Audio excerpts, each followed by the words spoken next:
Ele nos salvou, queridos. Glória a Deus. Ele nos salvou. Talvez você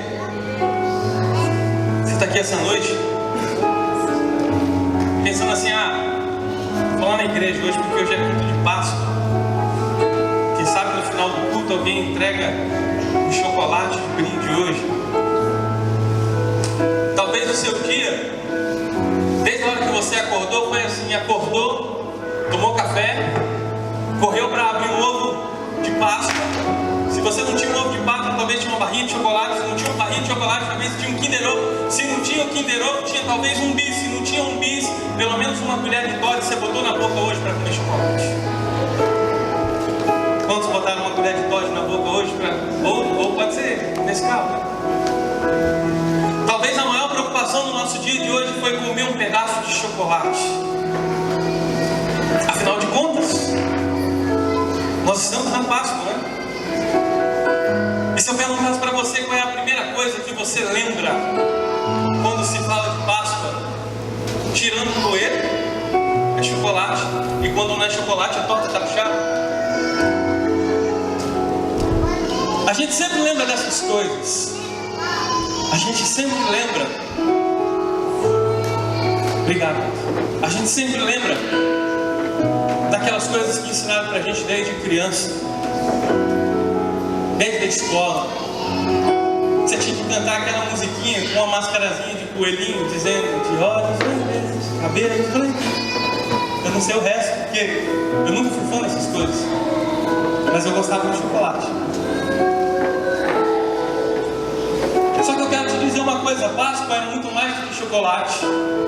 A Páscoa é muito mais do que um coelhinho branquinho, bonitinho, que mentira a vida inteira para você, dizendo que ele simbolizava a Páscoa.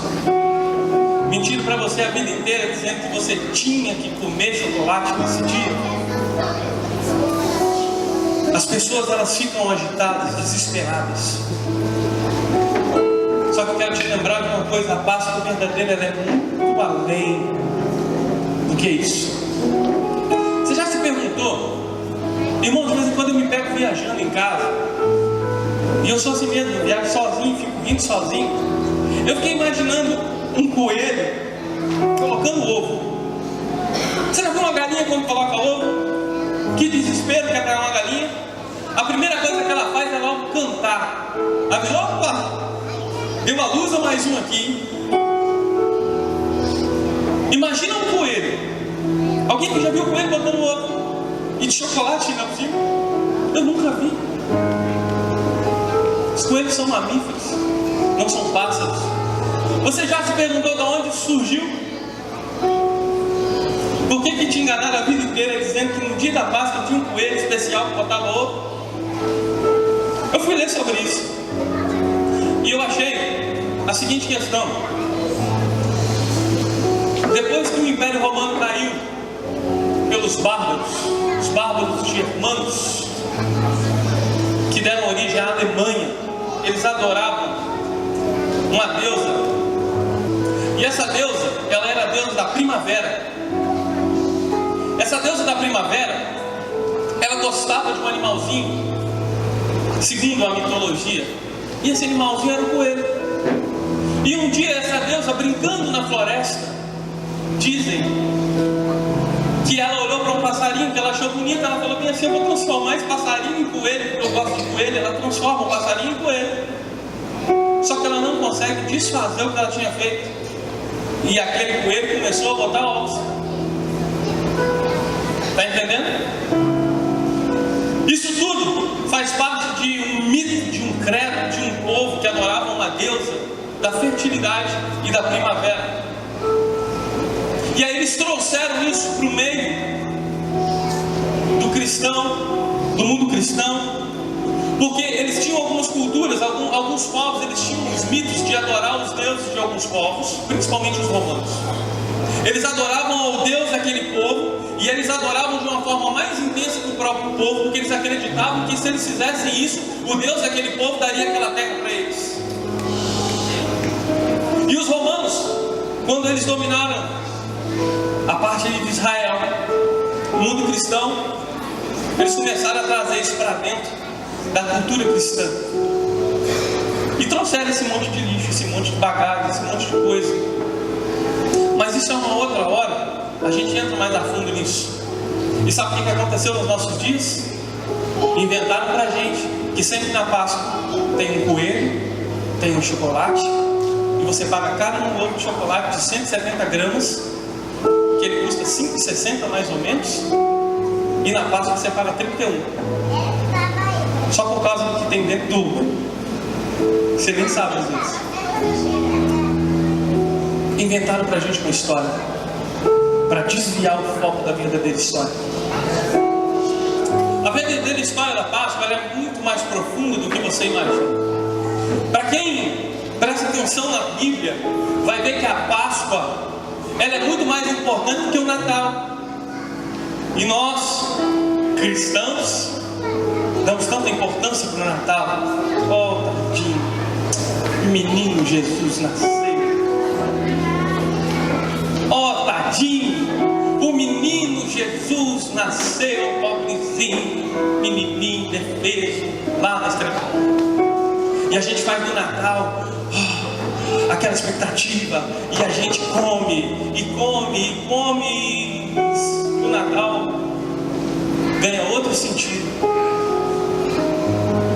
A data mais importante para o mundo cristão é a Páscoa. Só que ninguém entendeu isso. Por que a Páscoa? Vamos entender um pouquinho. Quando o homem cai, o homem é expulso do jardim, perde a glória de Deus na vida dele, começa a viver os seus dias segundo a sua maneira, segundo a sua vontade, distante de Deus, miserável pecador. Até que um dia nasce um cara chamado Moisés. E um dia o menino Moisés nasce, é colocado nas águas. Todo mundo sabe que a filha do faraó encontra ele lá boiando sobre as águas, pega aquele menino, traz para dentro do palácio, cria ele para ser o sucessor, cria ele para ser alguém importante no meio dos egípcios. Passa-se o tempo, esse menino foge porque ele era hebreu. Ele tinha uma linhagem, ele tinha uma essência que corria no DNA dele, que corria no sangue dele. E deixa eu te dizer uma coisa: quando você nasce como projeto de Deus, com um propósito de Deus na sua vida, podem até te levar para dentro do Egito, mas lá dentro a sua verdadeira essência vai se manifestar e Deus vai te arrancar de lá. Foi assim com ele. José estava no Egito, mas não era do Egito. Moisés estava no Egito, mas não era do Egito. Nós estamos na terra, mas não somos. Mas tem uma galera que está querendo ficar. Presta atenção, você vai entender. O povo de Israel estava lá preso, cativo. Aí Deus chama esse cara, Moisés, fala para ele voltar lá na terra do Egito. Fala assim: você vai tirar o meu povo de lá. Moisés fala assim: você é doido, Deus. Manda outro cara. Eu sou gago, eu lanho, eu tenho uma língua pesada, eu tenho um monte de problemas. Manda outra pessoa. Eu não. Deus fala para ele: não tem problema não, você não sabe falar direito. Não, manda alguém que fala. Moisés perdeu a chance de ficar curado. Moisés podia ter ficado curado ali. Às vezes, quando nós queremos nos esconder da vontade de Deus e colocamos as nossas limitações na frente do que Deus tem, às vezes nós permanecemos com a língua pesada para sempre. Perdemos a chance de ser curados. Então, o dia que Deus te chamar para algo, não coloque as suas limitações como pedra de tropeço para Deus. Exponha elas a Deus e Deus vai te fazer vencê-las. Moisés anda mais um pouco, chega lá, vai obedecendo a Deus, fala para o faraó diz que não ia deixar, as pragas vêm sobre o Egito, e Deus faz uma acabança, mas na última, Deus vira para o povo de Israel e fala bem assim: ó, fiquem prontos, apertem o cinto, deixem a sandália no pé, e vocês vão fazer o seguinte: vocês vão matar um cordeiro de 1 ano, vocês vão comer, vocês vão pegar o sangue desse cordeiro, vocês vão passar na porta das casas de vocês, nos umbrais dos lados, porque eu vou descer com juízo sobre o Egito, e eu vou matar primogênito deles.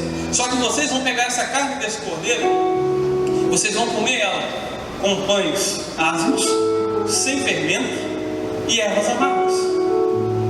E Deus diz assim para eles: e essa será a Páscoa de vocês, a Pesca, como é chamado no hebraico. Pesca é uma palavra que ela é um pouco, ela tem uma origem diferente de uma tradução que ela diz passar por cima, passar sobre. E Deus estava falando sobre isso com eles: quando vocês passarem sangue nas portas, eu vou passar sobre a casa de vocês, mas eu não vou ferir o primogênito de vocês. Vocês vão ser para mim como um sinal, porque tinha sangue. Um sangue que eu vou explicar ele para vocês. Presta atenção. Daqui a pouco nós vamos ler um texto aqui. Lá no Gênesis, quando o homem peca, o homem dá um jeito de fazer uma tanguinha.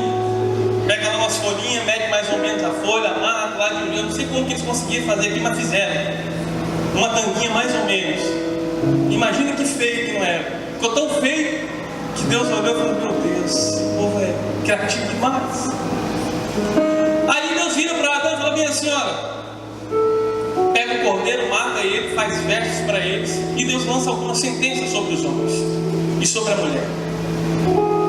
Deus faz uma roupa decente para eles, uma roupa de um animal puro, de alguém, de algo que não tinha errado por eles.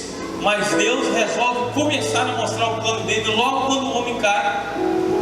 Diferente isso, né? Deus podia ter matado o homem, mas a primeira coisa que Deus faz quando o homem erra é começar um plano de resgate para o homem. A primeira coisa que ele faz é sacrificar um animal. E ele diz assim: sem sangue não tem remissão de pecados. Deus começa a ensinar o caminho para o homem voltar a Deus.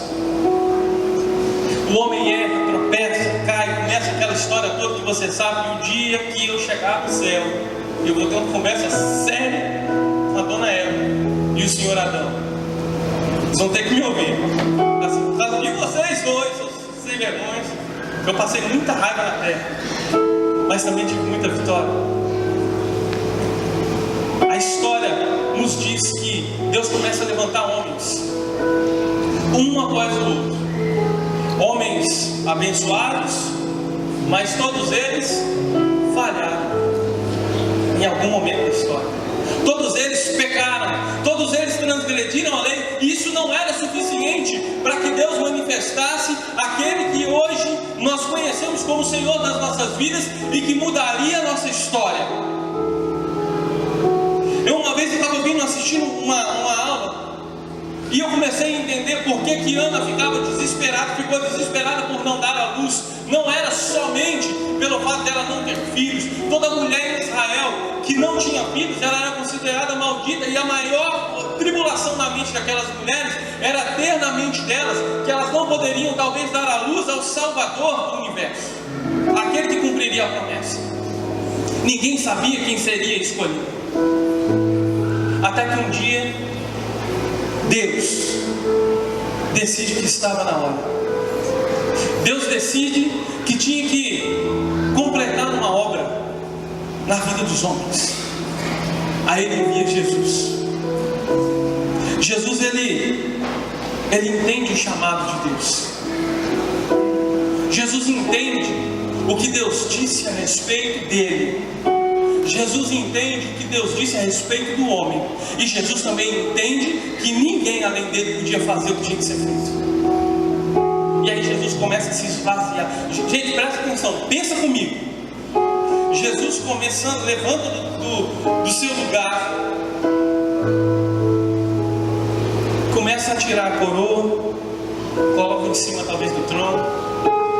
O céu para nessa hora, eu imagino. O céu inteiro para e começa a assistir Jesus tirando a coroa, tirando a sua roupa, tirando os seus anéis, tirando as suas honrarias, tirando toda a sua patente, se esvaziando da sua glória, deixando tudo lá diante. Talvez eu fico imaginando Deus colocando isso tudo num caixote, Deus olhando para ele. E talvez, gente, vocês talvez não imaginam como que ficou a cabeça de Deus vendo Jesus começando a cumprir o plano, vendo o filho dele se tendo que se esvaziar, tendo que deixar de ser Deus, por causa de gente que não valia um ponto de sal, igual eu e você. Deus começa a se esvaziar. Deus começa a deixar de ser Deus. Eu fico imaginando que na hora que Jesus começa a se esvaziar, talvez ele já não consegue mais olhar para a face de Deus como ele olhava todos os dias, porque ele já não tinha mais glória na vida dele. Presta atenção, a Bíblia diz que os querubins que estão diante do trono de Deus, eles tampam o rosto, porque eles não conseguem olhar para Deus. Você imagina um ser que é santo não conseguir olhar para Deus, porque Deus é santo? Agora imagina Jesus esvaziando da sua glória e talvez não conseguindo mais olhar para o rosto do seu Pai. Você tem noção disso? Você já parou para pensar na loucura que era? E Jesus vai se esvaziando, ao ponto de colocar tudo que ele tinha diante de Deus.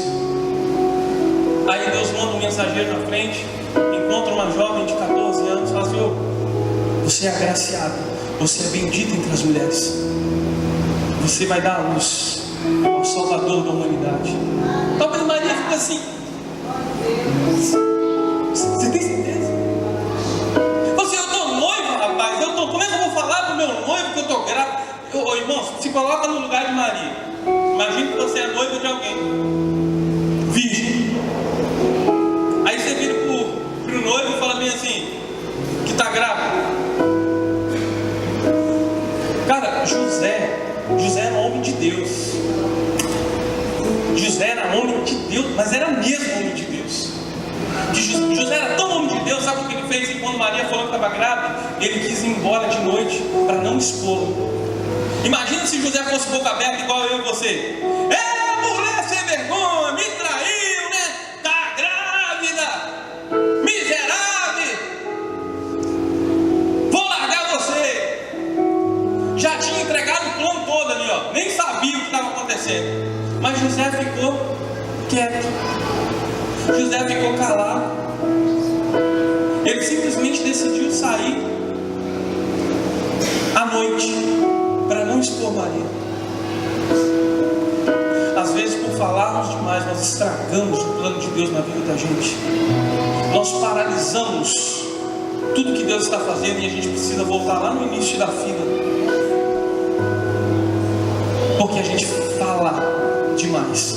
E está aqui um que fala demais, e estou tendo que aprender do jeito mais difícil, mas eu vou aprender.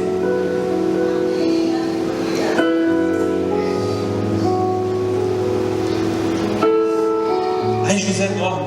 Assim, eu vou embora, mas aí José, assim, não, eu vou dormir primeiro, de madrugada eu vou. De repente José tem um sonho. Deus se mostra, o anjo do Senhor se mostra para ele e fala bem assim: não faz o que está pensando em fazer.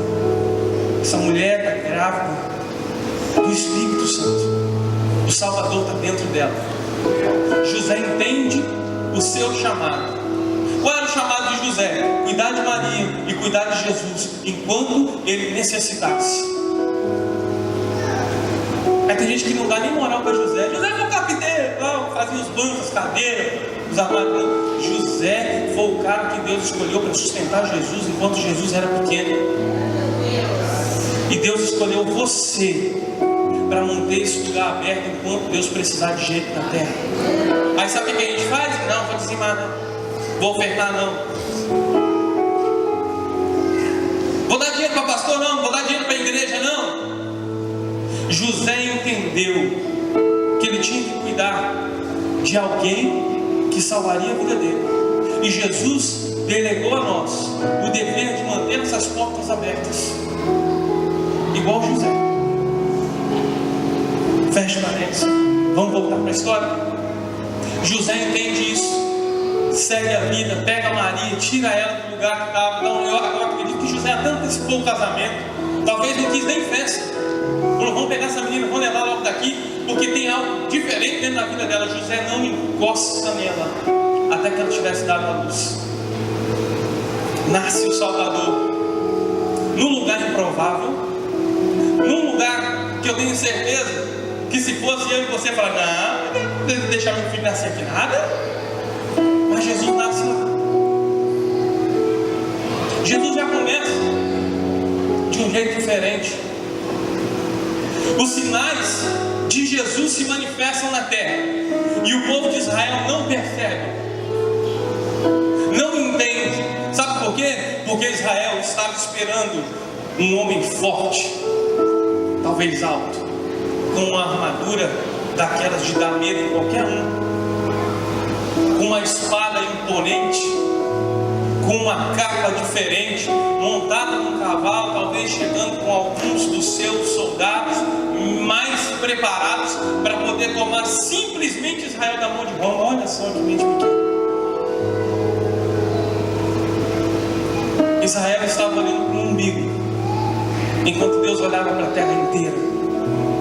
Israel não prestou atenção que o seu rei chegou na sua terra, se manifestou na sua terra, viveu entre eles, morreu, ressuscitou e vai voltar um dia. Israel ainda não tinha percebido e ainda não percebeu que o Salvador que eles tanto esperavam, o Salvador que a Bíblia tanto fala, já passou no meio deles e eles não viram, porque eles estavam esperando um cara para livrar eles simplesmente de Roma. Livrar Israel de Roma foi fácil, irmãos. Tanto é que os povos bárbaros, tribuzinho pequeno lá, os negocinhos lá, que nem tinha tanta expressão, foi lá e acabou com o negócio. Precisava de Deus vir, derrubar tudo, precisava de Jesus vir só para isso? Não. Deus pegou uns doidos aí da época lá, pegou uns caras lá que nem era tribo, nem era povo, era tribo, era povoado, era assentamento de gente, para destruir a potência Roma. Precisava de Jesus vir só para isso? Não precisou. E Israel está até hoje bambando aí, esperando o Messias, e ele já veio, e ele vive dentro de nós hoje. Aí sabe o que acontece? Passa-se o tempo, Jesus cresce. Aí um dia Jesus está lá numa casinha sentado. Em João 13 conta essa história, que Jesus lá dentro sentado, pega o pão, pega o vinho, começa a ministrar para eles algumas coisas, a falar que alguém o trairia. Jesus já tinha curado, Jesus já tinha feito milagres, Jesus já tinha ressuscitado mortos, Jesus já tinha feito todas as coisas, já tinha cumprido palavra por palavra que Deus tinha dito a respeito dele.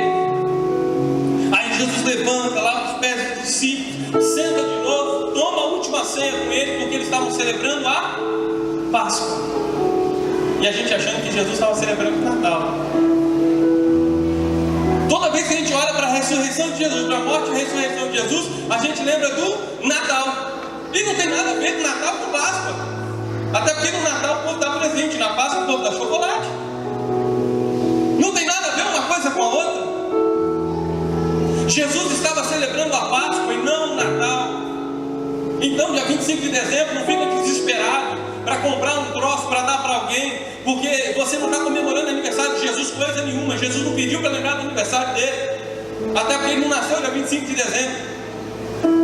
Vai comer o seu frango lá, o seu chester, sei lá o que você vai comer, mas vai comer, mas esquece o aniversário de Jesus. Não era. Jesus estava celebrando a Páscoa, a data mais importante para o povo de Israel até ali. Sabe por quê? Porque na primeira Páscoa o povo de Israel foi liberto do Egito. Foi de lá que Deus tirou. Deus falou assim: isso aqui vai ser um memorial, porque a partir de hoje, todos os anos vocês vão comemorar essa festa, porque vocês vão lembrar da onde eu tirei vocês. Foi uma festa para falar de libertação, de mudança de história, de mudança de ciclo. Deus estava abrindo uma nova porta para o povo. Deus estava escrevendo uma nova história para um povo que não tinha história. Deus estava registrando na história algo novo para aquele povo que não tinha escolhido. E Jesus estava celebrando isso com seus discípulos. E naquele mesmo dia que ele celebrava isso, Jesus começou a escrever uma nova história para aqueles que seriam feitos filhos de Deus pelo que ele faria. Do mesmo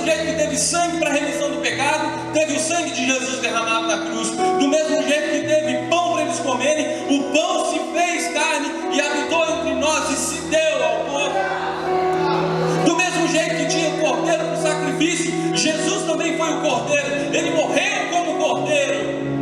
E nós cantamos que ele ressuscitou como um leão. Jesus morre. Só que nós cantamos uma música aqui agora porque eu não concordo com a letra dela. A letra dela diz assim: que teve festa do inferno quando Jesus morreu. Não teve festa coisa nenhuma. Tá bom, licença poética, Deus abençoe quem compôs a música, mas não teve festa. Você quer que eu te prove que não teve festa? Quando os homens, os libertadores começaram a nascer, eu acredito que o inferno inteiro ficou assim: será que ele?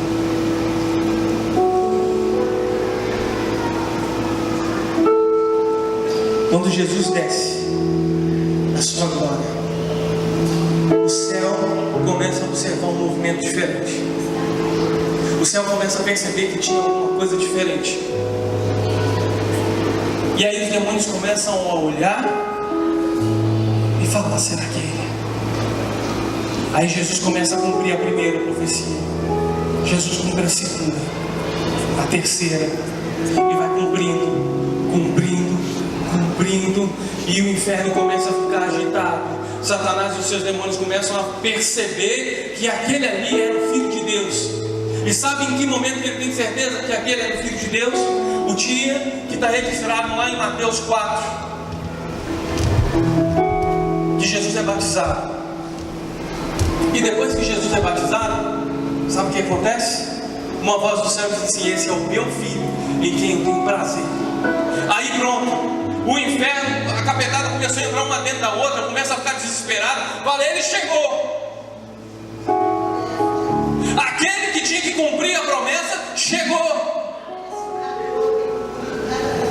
Aí o Espírito Santo pega Jesus, leva Jesus para dentro do deserto. Jesus é tentado uma vez após a outra, e Satanás começa: eu vou perturbar ele, eu vou derrubar ele.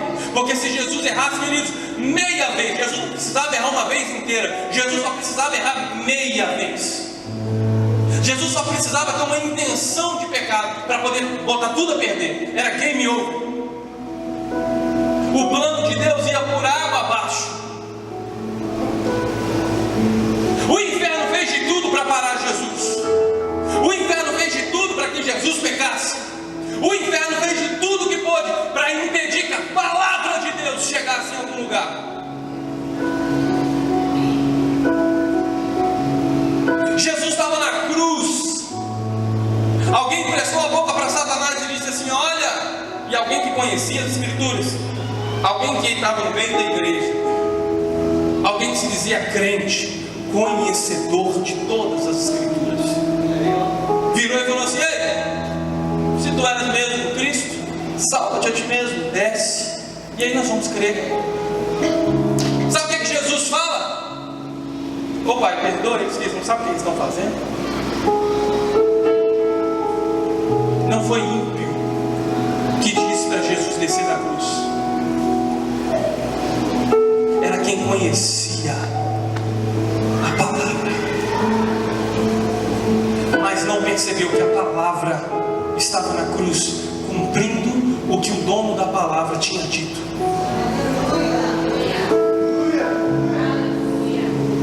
Satanás, ele tentou tirar Jesus de todas as formas da cruz, não conseguiu. Até a hora que Jesus dá um grito assim: está consumado, e ele entrega o seu espírito a Deus e morre. Jesus morreu. Os caras que estavam lá na beira da cruz começam a olhar e falar bem assim: vem cá aqui, fica aí, aqui, não vem cá, não, fica aí, só para tocar.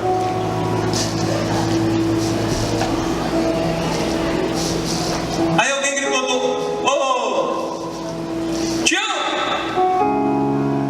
tá morto. Eles falam assim: mas tá morto como? Não é para morrer ainda não, já morreu, morto. Você sabe o que eles faziam quando Jesus morre? A terra escurece, teve um terremoto, o véu do templo se rasga de alto a baixo.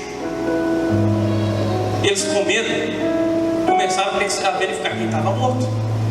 Sabe o que eles faziam com quem não tinha morrido ainda, estava na cruz agonizando? Davam uma martelada, uma marretada no joelho, na bola do joelho, para terminar de matar o cara, ou de dor ou de desespero, mas morria. Quando foram para fazer isso com Jesus, tinha uma palavra acerca de Jesus que dizia que nenhum dos seus ossos seriam quebrados. Até Jesus morto estava cumprindo a palavra de Deus.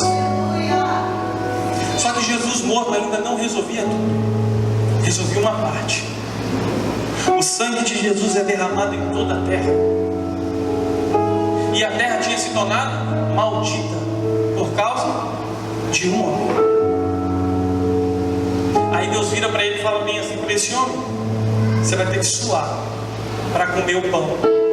Sabe o que Deus faz quando Jesus vem? O pão transpira, para que eu e você tenhamos alimento que vem do céu. Você não entendeu isso ainda? Jesus estava lá no Monte das Oliveiras. Ele começa a orar e ele diz assim, ó, está lá em Lucas capítulo 22 versículo 39, eu vou ler para a gente. Diz assim, ó: e retirando-se, depois da ceia, depois da Páscoa, da festa da celebrar a Páscoa, e retirando-se, seguiu como de costume para o Monte das Oliveiras, e os discípulos o acompanharam. Chegando ao lugar, Jesus lhe instruiu: ora, para que não venhais a cair em tentação, orai para que não venhais a cair em tentação. Então ele se afastou deles à distância de um tiro de pedra, ajoelhou-se e começou a orar da seguinte maneira: Pai, se queres, afasta de mim esse cálice. Entretanto, não seja feita a minha vontade, mas a tua. Foi então que apareceu um anjo do céu e o encorajava, e em grande agonia orava mais intensamente. E aconteceu que o seu suor se transformou em gotas de sangue caindo na terra. Jesus estava trazendo sobre ele mais uma das maldições que estava sobre o homem. E Jesus começa a trazer para a realidade dos meus e do seu suor tudo que eu e você fazemos, que com muita luta nós precisamos conquistar. Deus estava dizendo assim: a partir de hoje, por causa do suor de Jesus que remiu a cada um de vocês, eu estou abençoando as obras de vocês. Eu estou indo na frente, abrindo as portas. A partir de agora, o que era maldição eu transformo em bênção, porque Jesus veio para transformar toda a maldição que havia sobre o homem em bênção nas nossas vidas. Ele tomou o meu e o seu lugar. Ele trocou de lugar. O maldito, que era eu e você, se transformou em bendito por causa daquele que era bendito, por causa daquele que resolveu pegar o meu lugar, por causa daquele que resolveu levar sobre si as minhas dores, por causa daquele que resolveu levar sobre ele o meu pecado, a minha iniquidade, a sua iniquidade, queridos. Jesus começa a cumprir tudo. E como eu disse, aqueles que conheciam a palavra não entenderam. Aqueles que conheciam resolveram crucificar Jesus. E eu quero fazer uma pergunta para vocês. Você que é conhecedor da palavra, você que sabe do que Jesus fez, será que você tem crucificado Jesus ainda hoje? Você quer que eu te prove? Vou te mostrar uma coisa que nós fazemos. Nós chegamos na igreja depois de um dia ou de vários dias sem falar com Deus. Dizemos que conhecemos a Deus, que amamos a Deus. Dizemos até mesmo que conhecemos a palavra de Deus, mas a gente não faz nada que a Bíblia diz, na maioria das vezes. A gente só conhece a letra, mas não nos deixamos ser levados pela revelação do Espírito. E aí a gente começa a se achar demais, a fazer muita graça. Aí sabe o que nós fazemos todos os dias? Presta atenção, eu estou contando a minha história e a sua história. Nós chegamos na igreja assim, ó, bonitos, maravilhosos, cheirosos, por fora. Mas todos os dias nós pegamos Jesus e fazemos isso aqui, ó. Vem, porque você é o culpado da minha está assim. Levanta, porque você precisa resolver a minha história. Levanta, porque a culpa é sua. Ei! Uai! Você não disse que eu teria os dias melhores? Não é pregado na igreja? Não diz a sua palavra? Se por causa de você eu vou viver uma história diferente? Não é assim que nós fazemos todos os dias?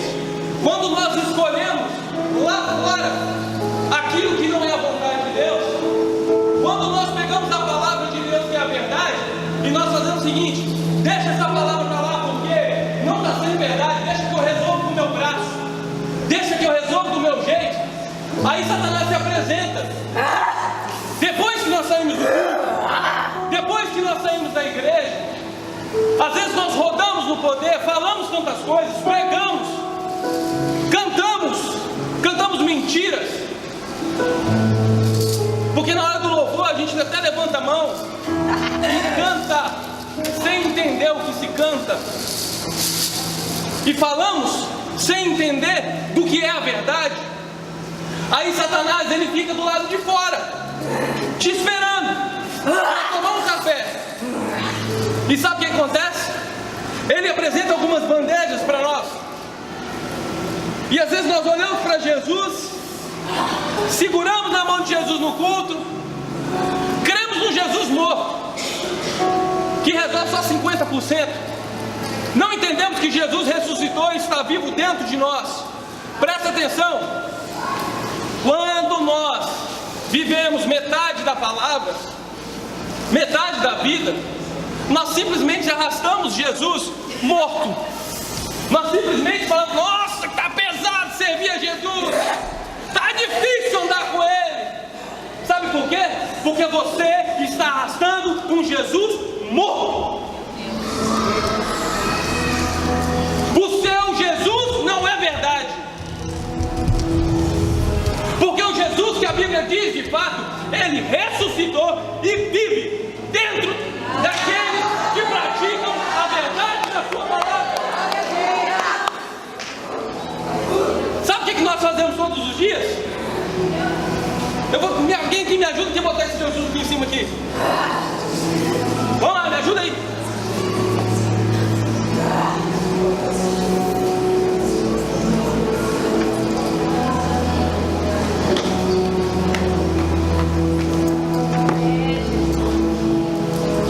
Sabe o que nós fazemos com esse Jesus? Ele não é a palavra de Deus. Jesus não é a palavra de Deus encarnada. Sabe o que nós fazemos? Quando nós não praticamos a verdade de Deus, nós pisamos na palavra de Deus. Vocês estão rindo, né? Sou gordinho, ele é magrinho, mas é isso que a gente faz todo dia com Jesus. Você está rindo de você mesmo. Nós somos pesados de pecado e passamos em cima de um Jesus que é verdade e que quer trocar de lugar com a gente. Nós simplesmente ignoramos a verdade de Deus. Nós simplesmente anulamos a verdade de Deus, porque nós achamos que a nossa vontade está acima da vontade de Deus. Porque simplesmente, quando chega na Páscoa, a gente lembra de um chocolate. Simplesmente a gente entra em desespero porque nós não ganhamos alguma coisa que nós queremos. Porque alguém da igreja não falou comigo hoje. Porque o pastor passou por mim e não falou comigo. Porque eu dizimei e eu não estou vendo as coisas andarem como era para andar. Você despreza a palavra de Deus, então não reclame da sua colheita. Meu Deus! Sabe o que aconteceu? A Bíblia diz em Isaías 53 que nós o expulsamos do mundo dos vivos. Jesus estava aqui. O mundo dos mortos estava mais um pouquinho abaixo. E o seu povo não quis a verdade. Sabe o que nós fizemos com Jesus? Simplesmente o empurramos do mundo dos vivos. Por causa das pisaduras dele, que nós somos sarados. Por causa do que ele sofreu, que nós somos sarados. Aí sabe o que a gente faz todo dia? essa verdade que nos traz vida, a gente sai do culto. Vamos embora, capeta. Não me puxa assim não, capeta. Tá bom, eu vou. Aí a gente fala assim, agora é dia de culto, eu vou lá adorar Jesus. Aí pega o Jesus morto. Ô Jesus, liberta eu, Jesus. Como que a verdade de Deus vai se manifestar na sua vida se você mesmo se prende todos os dias? Se você é fechado com um cão? Quando nós saímos daqui, nós simplesmente pegamos as bandeiras de Satanás e vamos daqui. Eu preciso. Aí quando você vê, você está sujo. Quando você vai apresentar suas mãos no culto para Deus, é assim que Deus enxerga. É assim que Deus enxerga as suas mãos no meio do culto, tá vendo? Quando você sai do culto e escolhe não viver a palavra de Deus. Quando você sai do culto e escolhe a sua vidinha medíocre. Quando você escolhe não deixar o Espírito Santo transformar a sua vida. E chega no culto e fala, Deus, é assim que Deus enxerga as suas mãos. E tem gente que não está só com as mãos assim. Tem gente que mergulhou inteiro na bacia do cão. Aí sabe o que a gente faz? Acaba o culto. A gente vem no primeiro, chega no culto e fala assim, ó Jesus, vou limpar a minha vida, perdoa meus pecados, Senhor. Aí a gente coloca sobre Jesus. A gente sai do culto com a mão mais ou menos limpo, porque é aquele perdãozinho sem vergonha que a gente pede, né? A gente peca no varejo, pede perdão no atacado. Pecado tem nome. Pecado tem nome. Aí a gente sai do culto e encontra quem lá na rua? Aquele capeta que a gente é fechado com ele, que é parceiro já. Aí ele vem com a bandeja e fala aí, opa, me dá aqui. E aí a gente volta pro culto pior do que a gente saiu. Presta atenção, Satanás não tem medo de quando você pede perdão para Deus. Satanás ele tem medo quando ele enxerga assim as suas mãos, mas com o sangue dele. Satanás tem medo quando ele enxerga a sua vida suja de sangue, mas com o sangue dele. Quando você entende a verdade da cruz, quando você entende que o sangue de um inocente foi derramado por você para te limpar de verdade dos pecados. Aí quando você estende as suas mãos, mesmo sendo pecador, para Deus, e você fala assim, Deus, eu de fato entendo o sacrifício de Jesus, Deus ele suja as suas mãos, Deus ele dá um banho em você com o sangue do Cordeiro. E aí quando você estende as suas mãos, ele enxerga um sangue limpo na sua vida. Quando você estende as suas mãos, ele enxerga um sangue que você passou para limpar, mas quando você tirou sua mão, continuou com um sangue limpo e não sujo de pecado. Sabe o que Deus faz? Deus, quando envia Jesus desce da sua glória, que ele vai lá no mundo dos mortos, vai lá no inferno, que ele pega Satanás e ele coloca Satanás no chão e ele pisa na cabeça da serpente. Jesus toma da mão de Satanás a sentença de morte. Presta atenção, todas as vezes que você colocou a sua mão na bandeja de Satanás, a sua digital ficou registrada lá. E quando a sua digital fica registrada lá, querido, quer dizer que você esteve lá, quer dizer que tinha uma legalidade sobre você. Como que é a assinatura de alguém que não sabe escrever? Com a digital, não é? Porque torna ele único. Você sabe escrever na linguagem espiritual? Não. Então como é que você assina com Satanás quando você pega? Com a sua digital, com a sua vida, com o seu sangue. Meu Deus. Aí Jesus pega tudo isso.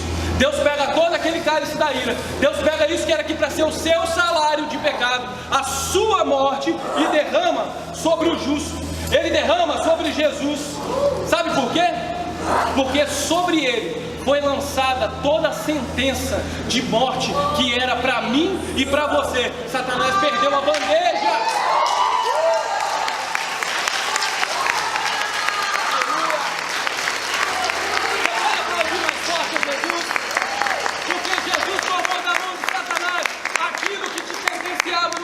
Aquilo que te mantinha escravo com ele,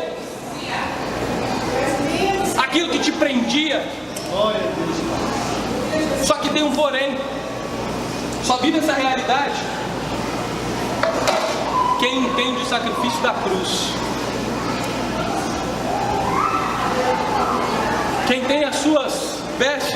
lavadas no sangue do Cordeiro. E aí o sangue que foi derramado está sobre a sua vida. Quando você começa a entender a cruz e você começa a deixar o Espírito Santo te transformar, quando você começa a deixar o Espírito Santo mudar a sua história, quer dizer que você trocou de lugar com Jesus, e você começa a viver a vida de Jesus. E quem não troca de lugar com Jesus, quem não morre para si mesmo, não é digno da vida dele. Não adianta nada você saber um monte de coisa da Bíblia, se você não troca de lugar com Jesus. Jesus o tempo todo esteve exposto naquela cruz para mudar a nossa história, e você não tem coragem de expor muitas vezes o seu pecado. Aí sabe o que esse Jesus que a gente fala dele, que a gente tanto prega, fez? Ele resolveu tomar o meu e o seu lugar na condenação, para nos dar o direito de sermos tão filhos de Deus quanto Jesus é. Ele absorveu sobre ele as minhas e as suas transgressões, para que quando a gente levantar as nossas mãos diante de Deus, elas estejam santas, irrepreensíveis, imaculadas diante dele. E quando ele olhar para nós, quando ele olhar para as nossas mãos, ele enxergar o sangue do verdadeiro justo. Quando ele olhar para a sua vida, quando você entende a cruz, ele começa a observar nas suas mãos não um sangue de pecado, mas um sangue que venceu um pecado. Ele começa a enxergar o sangue de alguém que ressuscitou e resolveu morar dentro de você, que resolveu habitar dentro de você, para mudar a sua história, para fazer da sua vida uma vida que vale a pena. E a gente insiste em carregar um Jesus morto e não um Jesus vivo. Você está entendendo o que é Páscoa agora? Você está entendendo o que é viver a vida de Deus? Ele nos substituiu, queridos. Quando Jesus ressuscita, ele sobe até o Pai. Ele chega lá, ele começa a entrar nas regiões celestiais. Os portais começam a se abrir, porque aquele que desceu começou a voltar. Os portais se abrem e ele se apresenta diante de Deus, e Deus o começa a vestir novamente de glória, começa a vestir novamente com a roupa que ele tinha, começa a vestir novamente com tudo que ele era, começa a colocar sobre ele a coroa. E aí de repente, quando Deus olha para a terra, Deus fala assim: agora a gente pode concluir a nossa obra. Aí sabe o que acontece? De vez em quando Satanás chega lá e fala assim: Deus, aquele fulano lá não é digno de estar na sua presença, então tem que matar. Eu tenho liberdade para matar essa pessoa, eu tenho que pagar ele. Aí Deus vira e fala: é verdade, tem uma sentença. Só que nessa hora Jesus falou assim: opa, pera lá, não pode matar ninguém não. Aí Deus olha: mas por quê? Jesus mostra o que nos mantém vivos hoje. Jesus mostra o que nos garante entrar na sala do trono sem sermos consumidos. Jesus mostra o que faz com que a graça de Deus se renove todas as manhãs e nós não somos consumidos. Jesus mostra para Deus, para o inferno e para todo mundo que quiser te acusar, o que te mantém de pé até hoje. Então todas as vezes que você vier para a igreja, queridos, lembre-se que o Jesus que você adora venceu a morte, e por causa do sangue dele nós somos curados. Por causa do sangue dele nós somos limpos. Por causa do sangue dele nós somos lavados. Por causa do sangue dele hoje você pode estender as suas mãos em direção a Deus e dizer assim: Deus, tu és santo, Deus, tu és o meu Pai, Deus, não há outro além de ti. E Deus olha para você e responde com a presença dele. Talvez você está aí sentado no banco e está achando que você não é digno de estar num lugar como esse. Talvez você está pensando que você foi esquecido por Deus. Talvez você está achando que as suas mãos estão tão sujas que você prefere escondê-las de Deus. Eu quero te dizer uma coisa: Antes de você sujar as suas mãos, Deus já tinha visto. Jesus morreu por mim, por você, antes de nós nascermos. Deus já tinha começado um plano de resgate para o homem, a partir do momento que o homem se escondeu dele. Deus nunca perdeu a esperança de transformar a sua vida. Deus nunca perdeu o poder de transformar a vida do ser humano, mas o problema é que a gente não deixa. O problema é que a gente endurece tanto o coração. O problema é que a gente esconde as nossas mãos. A Bíblia diz assim, que Deus, ele diz o seguinte: quando você vier para o culto, não venha de mãos vazias. Mesmo que suas mãos estejam sujas de sangue, elas estão com alguma coisa. Mostra para ele. Sabe por quê? Porque Deus é a única pessoa que não quer te expor a vergonha diante dos homens. Jesus já se expôs por você. Deus é a única pessoa que de fato quer saber da sua vida para mudar a sua história. Ele não quer saber da sua vida simplesmente para ficar contando no céu para os anjos: olha lá, olha o fulano, aquele pecador sem vergonha. Imagina se o céu fosse assim. Deus vira para um anjo com o querubim e fala assim: ô Miguel, cheguei aqui te contar um negócio. Sabe o Igor? Rapaz, que ele ia ser vergonha demais. Não pegou uma caneta e não devolveu? Pecador, né? Miserável. Deus não fica te carpetando no céu. Sabe quem vai lá para te denunciar? Satanás. Quando você não troca de lugar com Jesus, você continua de mãos dadas com Satanás. Ele é a única pessoa que não quer que você entenda o que Jesus fez por você. Ele é a única pessoa é o único ser. Satanás é o único ser que não quer que você entregue o seu coração para Jesus. Porque o dia que você entrega o seu coração para Jesus e você troca de lugar com Jesus, quer dizer que você também venceu a Ele e que você também venceu a morte. Você não entendeu isso? Quando nós trocamos de lugar com Jesus, nós deixamos de viver simplesmente nesse plano. Nós tiramos as algemas que nos prendem ao inferno. Nós cancelamos a parceria que nós temos com a morte. E nós somos colocados num plano mais alto. Nós somos colocados junto com Cristo, acima de todas as coisas. Só que às vezes a gente prefere viver a nossa vidinha mais ou menos. Nossa vidinha mais ou menos teoricamente nos dá prazer. Mas lembre-se que é assim que você é visto no mundo espiritual. Existem dois pontos de vista aqui. O primeiro é de alguém que tem as mãos sujas por pecado. E o segundo é de alguém que teve suas mãos marcadas por um sangue que te purifica de todo o pecado, de toda iniquidade, de toda injustiça. Só que você escolhe como você quer ser visto no mundo espiritual. Você escolhe como você quer definir a sua história de verdade. Jesus está voltando, queridos. E a única coisa que vai te fazer ir para a direita ou para a esquerda, sobe ou desce, é o que está nas suas mãos.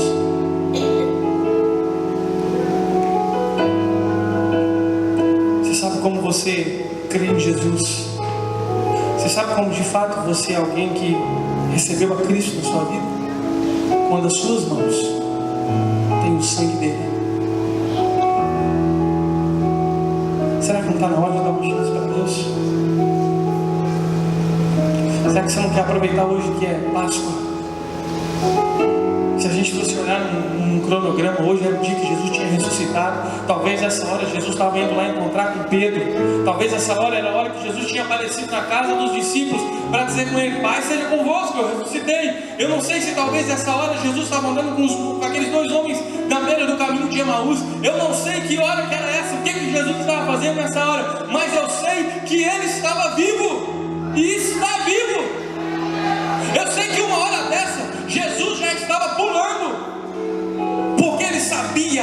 que eu e você estávamos reconciliados com Deus. E aí o mundo diz para você: tadinho, é Natal, lembra do menino Jesus. Menino Jesus não muda a história de ninguém. Menino Jesus não resolveu o problema da reconciliação. Talvez você lembre assim: ah, tadinho, tão bonitinho, coelhinho, vou pintar meu filho de coelhinho.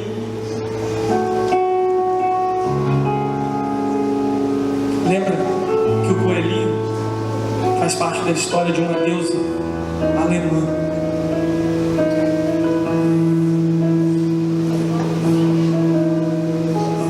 Vou lembrar o nome dela, depois eu posto para vocês.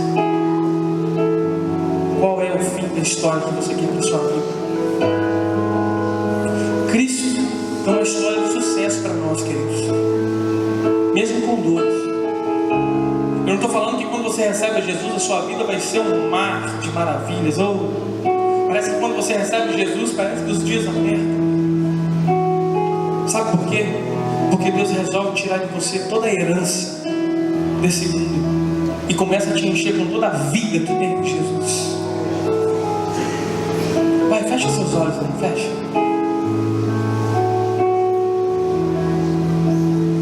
A pergunta de Deus para você agora, nessa hora, é: mostre-me as tuas mãos.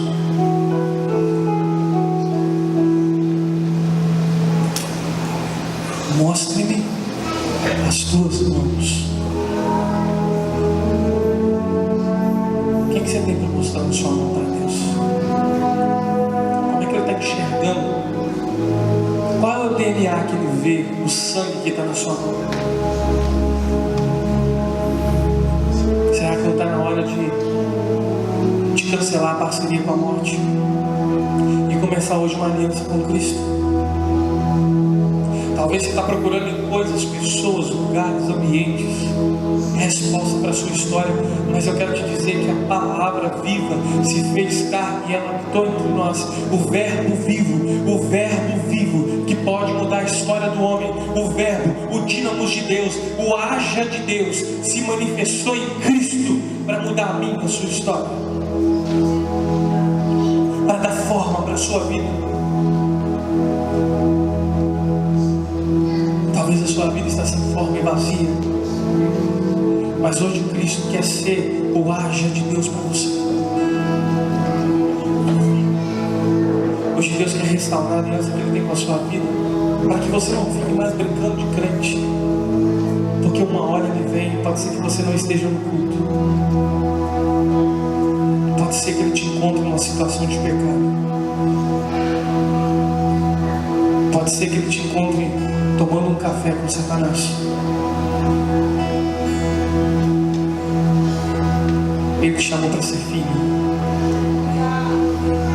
Ele te chamou para ser filho, tão filho quanto Jesus é.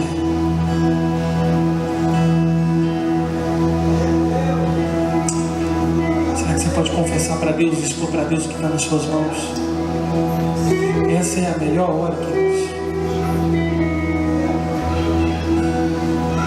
Foi no momento como esse que Deus cumpriu em Jesus tudo que Ele tinha para cumprir para nos dar vida.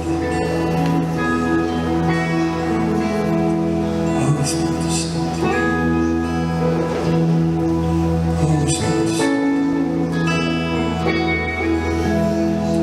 fala com todos. Espírito Santo, só o Senhor pode convencer da justiça, do juízo e do pecado. Espírito Santo, Espírito Santo, imprime-nos hoje a verdade da sua palavra. Trabalha no meio do teu povo, Espírito Santo, Espírito Santo, Espírito Santo, Espírito Santo.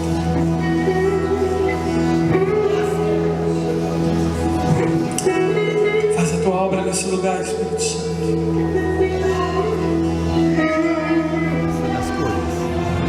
Hebron 2019, o ano da visão.